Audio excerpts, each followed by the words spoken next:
अस्सलाम वालेकुम मैडम, कैसे वालेकुम अस्सलाम। हैं? आप ज़रा अपना एक्सपीरियंस हमारे साथ शेयर जी करेंगी? माशाल्लाह बहुत अच्छा एक्सपीरियंस रहा और एवरी डे और एवरी टीम बहुत ही अच्छे से जो है मेहनत करके जो है क्रिकेट खेला है और T10 मेरे ख्याल से पहली बार है, तो लोग भी इतना ज़्यादा इंटरेस्ट लिए कि काफ़ी वक्त तो कई हज़ारों के लोग बाहर से चले गए, इतना ज़्यादा मजमा यहाँ पर जमा हो गया और इंटरनेट से और ऑनलाइन से चैनल से मिलियंस ऑफ व्यूज़ जो है इस लीग के लिए आए और मैंने तो एक्सपेक्टेशन और सोचा भी नहीं था कि इतना ज़्यादा मतलब ये होगा करके। मुझे बहुत ही अच्छा लग रहा है और आज के बिज़ी शेड्यूल्स में लोग जो है 2 घंटे वक्त नहीं दे पाते और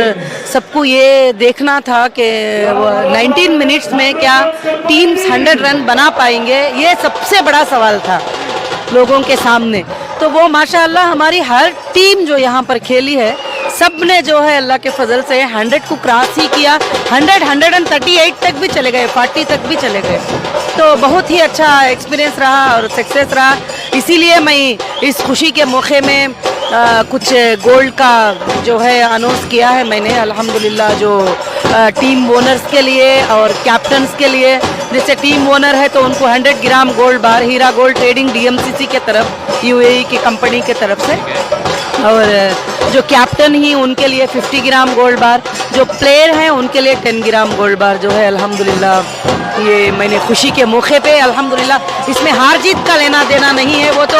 मैन ऑफ द मैच और कप वगैरह सब वो मिलेंगे। ये एक स्पेशल गिफ्ट जो है ये T10 की सक्सेस की खुशी पर मैं इंशाल्लाह कर रही हूँ। इसको तो देख के ये लगता है कि आप आइंदा भी क्रिकेट के और इस तरह के इवेंट को सपोर्ट करेंगे जी फ्यूचर में, आप इस तरह के इवेंट्स को सपोर्ट करेंगे? हाँ जी बिल्कुल, इवेंट को पहले मैं चेक करूँगी, इवेंट अगर अच्छा है उसमें जो है अल्हम्दुलिल्लाह कुछ गलत चीज़ें नहीं है तो मैं ज़रूर ऐसे इवेंट को